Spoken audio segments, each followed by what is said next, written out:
નમસ્કાર મિત્રો, આજે આપણે વાત કરશું વેરિકોઝ વેનની સમસ્યામાં ઘર મેળે 5 કયા ઉપાયો કરી શકાય કે જેને કારણે આ સમસ્યામાં ખૂબ સારો ફાયદો થાય છે।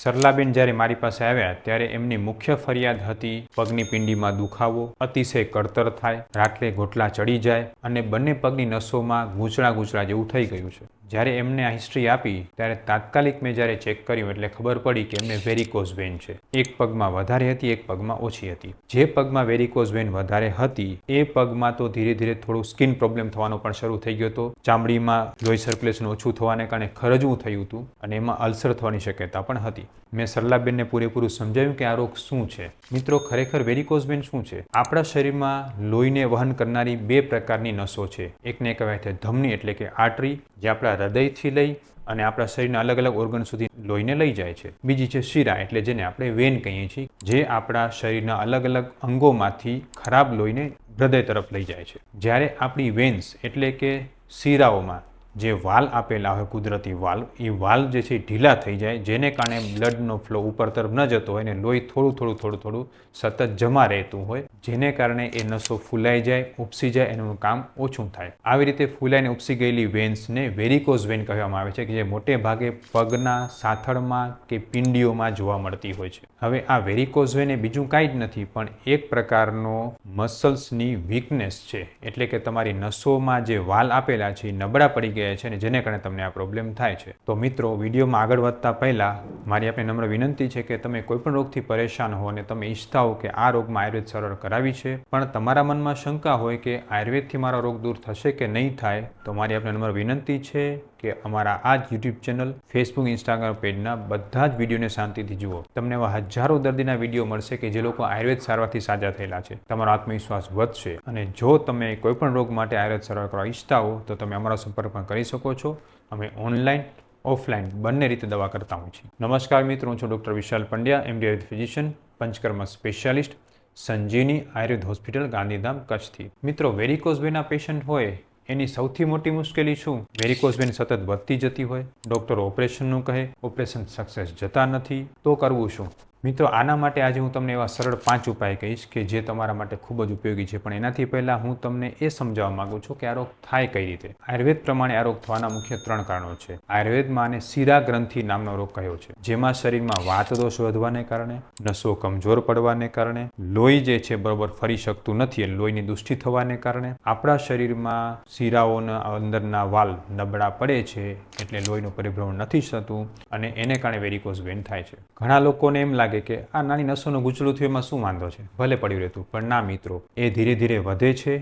એમાંથી વેરિકોઝ અલ્સર કે પછી ચામડીનો એક્ઝિમા એવા રોગો પણ થઈ શકે છે। ઘણા લોકોને પગ ઉપર ખરજવું નથી મળતું, એની પાછળનું મોટું કારણ છે વેરિકોઝ વેન। પગની પિંડીમાં કળતર થાય અથવા તો ઘણી વખતે તો એવું પણ થાય કે વેરિકોઝ વેનની નસો એટલી બધી ઉપસી આવી કે જેમાંથી અલ્સર થઈ જાય, ચાંદુ થઈ જાય, જે રૂજાતું ન હોય। અને ઘણા પેશન્ટને તો પગમાં ઇન્ફેક્શન લાગી જતું હોય છે, રસી કે પરુ થઈ જતું હોય છે, અથવા તો સૌથી અગત્યનું વાત કે ક્યારેક અચાનક જ લોહીની નસ ફાટી જાય અને ખૂબ પ્રમાણમાં લોહી નીકળી જતું હોય છે। આ એક મેડિકલ ઇમરજન્સી પણ થતી હોય છે। તો મિત્રો, વેરિકોઝ વેન માટે આજે હું તમને 5 એવા ઉપાય કહીશ કે જે તમે ઘરમેળે કરી શકો છો, જેને શરૂઆતના સ્ટેજમાં એને રિવર્સ પણ કરી શકે છે। સૌથી પહેલો ઉપાય છે સ્ટોકિંગ્સ એટલે કે ખાસ પ્રકારના મોજા પહેરવા। મિત્રો, તમે કોઈ પણ મેડિકલ સ્ટોરમાં જશો તો તમને વેરિકોઝ વેનના મોજા મળી જશે કે જેને તમારે પગના કાંડાથી લઈ અને સાથળના મૂળ સુધી પહેરવાના હોય છે। આ સ્ટોકિન્સ એટલે કે ખાસ પ્રકારના મોજા તમારી વેન્સને સપોર્ટ આપશે, જેને કારણે તમને આ પ્રોબ્લેમ આગળ વધતો અટકશે। તો સૌથી પહેલું આજથી જ આ શરૂ કરો। બીજો નિયમ છે, તમે જ્યારે પણ સૂવો ત્યારે પગને ઊંચા રાખીને સૂવો। તમારા પગ નીચે 2-3 તકિયા રાખો અને પગને ઊંચા રાખીને સૂવો, જેને કારણે લોહીનો પ્રવાહ જે છે સરળતાથી હૃદય તરફ વહે અને તમારી નસોમાંથી લોહીનો જમાવ ઓછો થાય। સૌથી અગત્યની વાત છે, વેરિકોઝ વેનવાળા પેશન્ટ રાત્રે સૂતી વખતે જો તકિયા રાખીને નથી સૂતા તો એમને આ પ્રોબ્લેમ ઘણો લાંબા સમય સુધી પરેશાન કરે છે અને આગળ વધતો જ જાય છે। ત્રીજો ઉપાય છે ઊંધી દિશામાં મસાજ કરો। મિત્રો, જનરલી આયુર્વેદમાં મસાજ છે હૃદયની દિશામાં થાય છે, એટલે કે જે દિશામાં લોહીનું પરિભ્રમણ થાય છે એ દિશામાં થાય છે, એટલે કેવું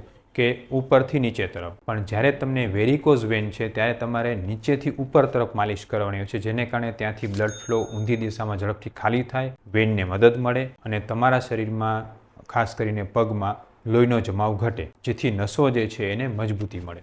એટલે ખાસ યાદ રાખો, નીચેથી ઉપર તરફ હળવા હાથે મસાજ કરશો તો તમને ખૂબ ફાયદો થશે અને એમાં મોટે ભાગે તલનું તેલ, શુદ્ધ બલા તેલ, નારાયણ તેલ, આમાંથી કોઈ પણ એક તેલનો ઉપયોગ કરી શકાય છે. ઉપાય નંબર 4, તાત્કાલિક શેક કરવો. મિત્રો, જ્યારે તમે માલિશ કરો છો એના ઉપર તરત જ ગરમ પાણીની થેલીનો શેક કરશો તો તમને ખૂબ સારો ફાયદો થશે, કારણ કે આ શેક કરવાથી તમારા જે તમે તેલ લગાવ્યું છે તેલ નસોમાં ઉતરશે અને એને ફાયદો થશે. એટલે જ તો આયુર્વેદમાં વાત દોષ માટે મસાજ એટલે કે અભ્યંગ, માલિશ કરવી અને શેક મુખ્ય કહેલું છે. અને હવે છે ઉપાય નંબર 5, એટલે કે રસાયણ ચૂર્ણનું સેવન કર્યું. મિત્રો, ગળો, ગોખરું અને આમળા આ ત્રણનું સમાન ભાગે કરેલું મિશ્રણ એને રસાયણ ચૂર્ણ કહેવામાં આવે છે. આ રસાયણ ચૂર્ણનું તમે આજીવન સેવન કરશો તો તમારી નસો ક્યારેય નબળી નહીં પડે.